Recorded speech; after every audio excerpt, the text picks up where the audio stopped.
J'ai l'impression que quelqu'un se ramène. C'est à Tony Stark? Qu'est-ce que je sais? Vous utilisez une technologie d'armement non répertoriée. Veuillez vous identifier. C'est reparti. Abritez-vous! Je te demande de me pardonner. Mais ces gens sont innocents.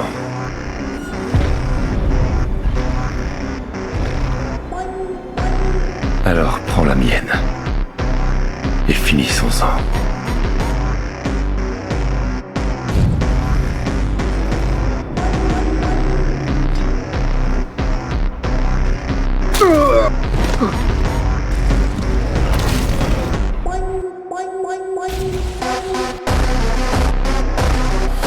L'histoire de ce film s'ouvre sur une équipe d'astrophysiciennes en pleine étude astronomique. Elles aperçoivent soudain une étrange lumière. Une tornade surgit aussitôt et un homme en tombe. Tout ce qui mène à cet instant trouve son origine bien plus loin, dans un royaume lointain nommé Asgard. L'histoire raconte que, bien avant notre ère, les rois d'Asgard furent les plus grands protecteurs de la Terre, honorés par les hommes comme de véritables dieux. En l'an 965, les géants des glaces, menés par leur roi Lofé, lancèrent une invasion massive afin de plonger le monde dans une nouvelle ère glaciaire. Mais Odin, roi d'Asgard, intervint et affronta les géants des glaces. Il vainquit leur roi, Lofé, et s'empara de son arme la plus redoutable, une relique capable de geler tout ce qu'elle touche. Chaque royaume possédait une arme de ce genre, symbole de sa puissance, et Odin conserva celle-ci sous haute protection. Après cette dernière grande guerre, Odin et son armée regagnèrent Asgard. Pour les hommes, ces êtres venus d'ailleurs se transformèrent en mythes et légendes. Le temps avait passé depuis la guerre. Odin eut deux fils, Thor et Loki. Il les conduisit dans une salle où étaient rassemblées les armes et leur raconta comment les géants des glaces avaient été vaincus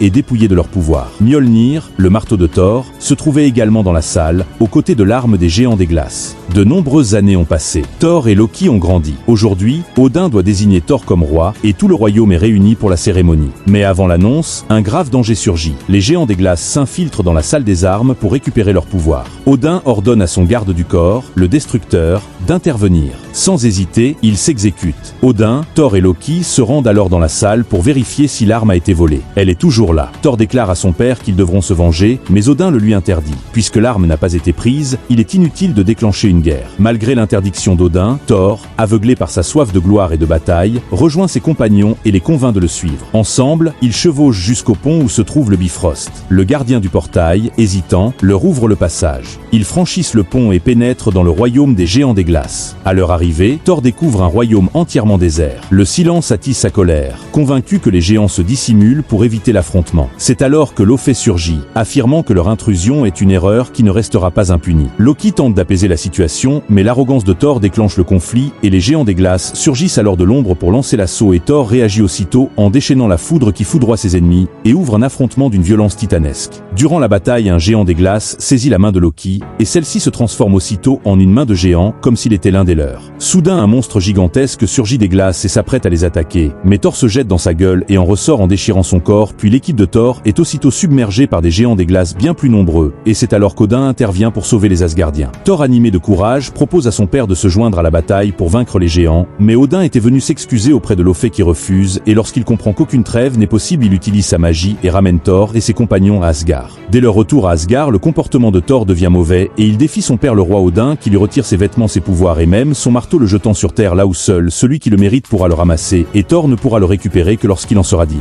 Après sa chute sur terre et sa découverte par l'astrophysicienne Jane Foster et son équipe, Thor se réveille plus tard dans un hôpital encore désorienté, tentant de repousser les médecins qui essayaient de le maîtriser. Pendant ce temps, son marteau tombé dans la même ville du Nouveau-Mexique attire l'attention de nombreux habitants après avoir ravagé son point d'impact, mais des agents du SHIELD interviennent rapidement pour sécuriser la zone. Quand l'agent chargé des opérations Phil Coulson apprend que Jane Foster détient des informations précieuses sur les événements récents, il saisit immédiatement toutes les données qu'elle avait recueillies sur l'arrivée de Thor. Pendant ce temps, Thor erre dans la ville après s'être échappé de l'hôpital et découvre les rumeurs qui circulent déjà sur son marteau avant de comprendre enfin où il est tombé. En cherchant un cheval dans une animalerie qui n'en possède aucun, Thor se retrouve désemparé sans moyen de transport. Et c'est alors qu'il croise Jane venue le retrouver qui décide de le conduire elle-même vers l'endroit où son marteau l'attend. Après quelques kilomètres parcourus, ils parviennent à l'endroit où le marteau de Thor est conservé sous haute sécurité. Tandis que Jane observe de loin, Thor entre et met facilement à terre les membres du personnel du SHIELD, puis tente de retirer Mjolnir du rocher mais, privé de ses pouvoirs et indigne d'eux, il ne parvient pas à soulever son marteau et,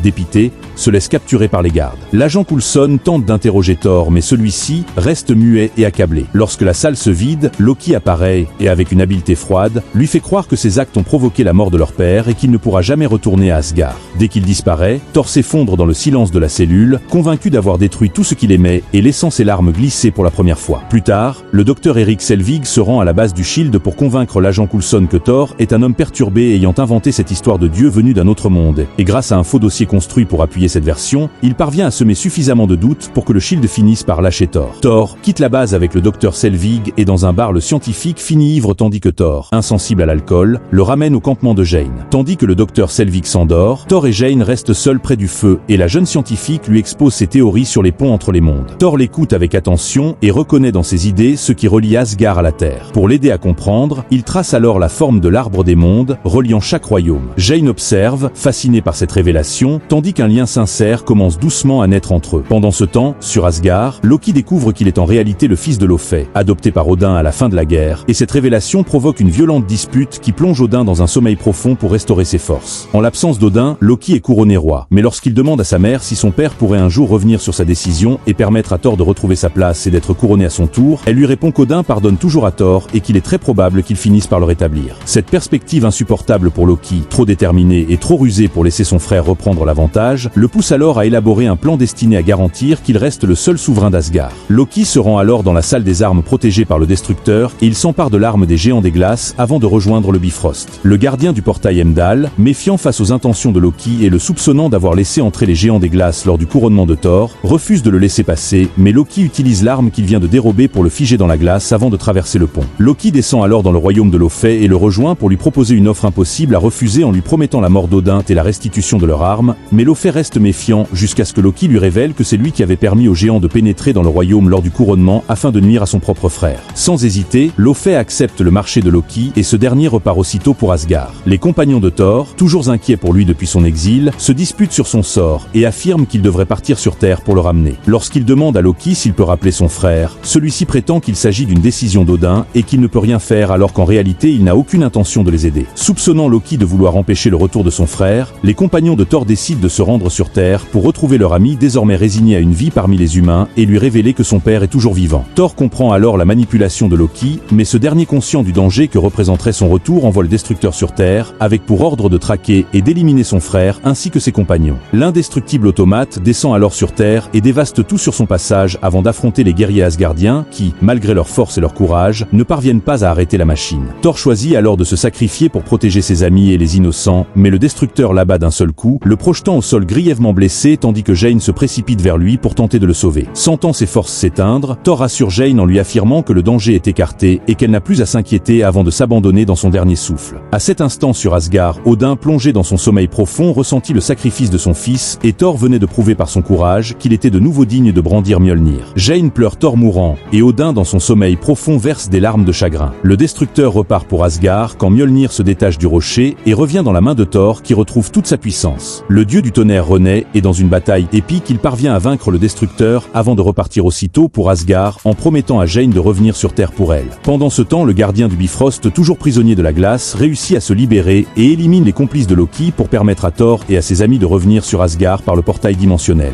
Au même moment, Loki conduit Laufey et ses hommes vers la chambre où Odin sommeille afin de lui permettre de tuer le roi. Alors que Laufey s'apprêtait à savourer sa vengeance tant convoitée, Loki surgit dans la chambre d'Odin et tue Laufey, sauvant ainsi ses parents. C'était son plan depuis le début et il se faisait passer pour le sauveur afin de gagner enfin l'estime de son père qu'il convoitait depuis des années et surpasser celle qu'il réserve à Thor. La suite de son plan était encore plus diabolique puisqu'il projetait de détruire tout le royaume des géants des glaces en déchaînant sur eux toute la puissance du Bifrost. Alors que son plan semblait réussir, Thor arriva pour affronter Loki et lui demanda de mettre fin à sa folie meurtrière. Mais ce dernier lui répondit qu'il n'y a pas si longtemps il aurait pu détruire ce royaume à lui seul. Thor ne partageait plus les mêmes convictions et, devenu plus sage après son exil sur Terre, il choisit de détruire le pont reliant Asgard au Bifrost pour arrêter la machine. Sachant qu'il ne pourrait plus retourner sur Terre pour Jane, Thor n'hésite pas à détruire le pont qui provoque une énorme explosion. Odin se réveille et sauve de justesse les deux frères. Alors qu'Odin retenait Thor par les pieds, Loki s'accrochait au spectre d'Odin que Thor avait attrapé. Mais Loki, réalisant qu'il n'aura jamais le même respect que son frère aux yeux de leur père,